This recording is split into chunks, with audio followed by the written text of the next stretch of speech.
Hello, I'm going to talk about Urban and Beauty Integrated Vegetation paper, which was written by me, João Pedro Silva, with co-author of Rosa Scanofan and Amadeus Cofuni.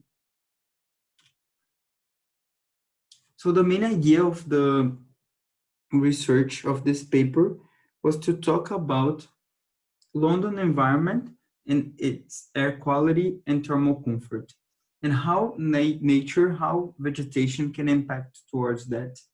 And the main typologies of vegetation used were the living walls and the green pockets because of the possibility of studying them on ground level.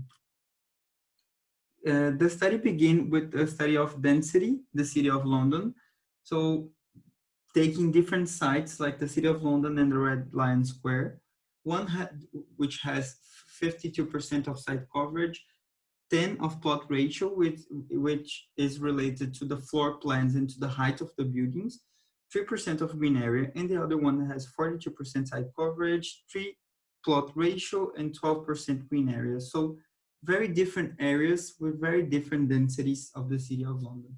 And the Red Lion Square was selected so the fieldwork and the digital simulations could be developed. It was selected because it had the possibility of adding density into it. So it could become a little bit more like City of London, for example. And it was analyzed, the main things analyzed were air pollution, or the pollutants in the environment, temperature, and wind velocities. And for the digital simulations, the EnviMat software was used. So for the digital simulations, there were 4 main scenarios. One with the square that it is today, with 12 big trees, high trees with high leaf area density. The second scenario was one without any vegetation at all. The third one had the addition of living walls and the use of grass in the middle. And the fourth one was the one with the density study. It's good to say that all the simulations were run for the 3rd of August, which was a sunny day with average temperature of 23 degrees, which is an average temperature that can be found in summer period in London. And the main aim here was to use a temperature that was hot, or of hotter day periods in London, so we could analyze critical days and how the vegetation could impact. For the density study, there were used some different typologies of buildings with different heights and different number of buildings. And in the end, the courtyard building and the U buildings with different site coverage, but with the plot ratio 2. For the fieldwork result, the main thing found was that whenever we had higher pollution levels, talking mainly about PM10 and PM2.5, which are the main particles found, it was possible to see that whenever we had the source, an area that had low sky view factor close to the source, it was when we had higher levels of pollution in the rainy day and in the sunny day. And when we had in the middle a higher sky view factor, so less trees, less vegetation, and more air movement, we had less pollution, less particles trapped. So we could start seeing here the canopy effect of the trees. After that, when we went to the simulations and to the results, it was possible to see the same thing in relation to the trees, higher pollution, as we can see in the next one. But at the same time, whenever we have trees, as it is expected, we have lower temperatures. So we have a more comfortable environment. It was possible to see that in the square, having living walls didn't change much. But when we had living walls in a very small space, as we can see here in the dotted circle, there was a reduction of 2 degrees in temperature in this area with the use of living walls. Here, the pollution, as I already talked, is we can see a slight difference between having no vegetation at all and having living walls. So 0.87 of the average area.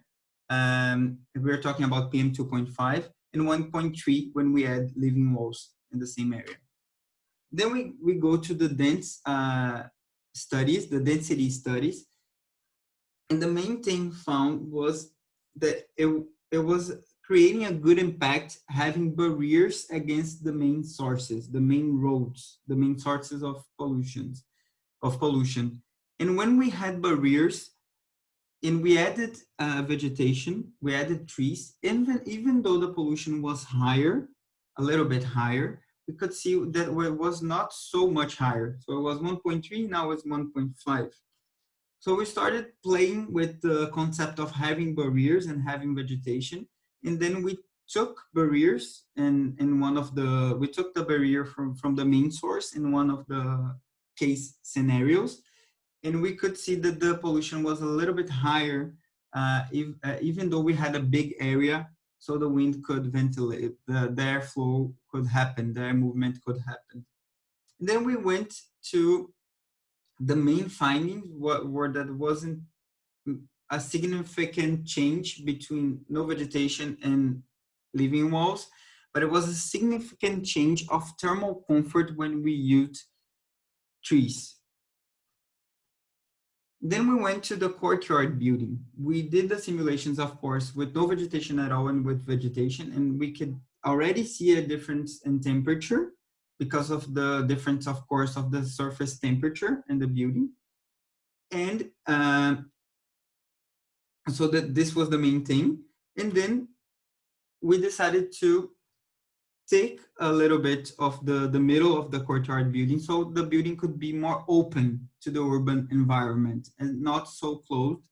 And when we done that, it was possible to see that the weighted average of pollution of PM 2.5, the concentration was a little bit higher, from 0.4 to 0.7. It was not a significant significant value. So then the idea was to add trees to this scheme.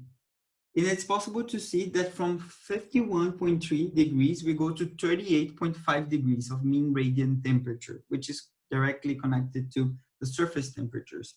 So this is probably, it's indicating that the thermal comfort is higher. And we can see that the air quality, it's not so different. It's from 0.7 to 0.74. So the main finding is the idea of having barriers against the main sources and having areas that we can add vegetation, we can add trees without having any issues on the air quality of the space and having higher thermal comfort. Thank you.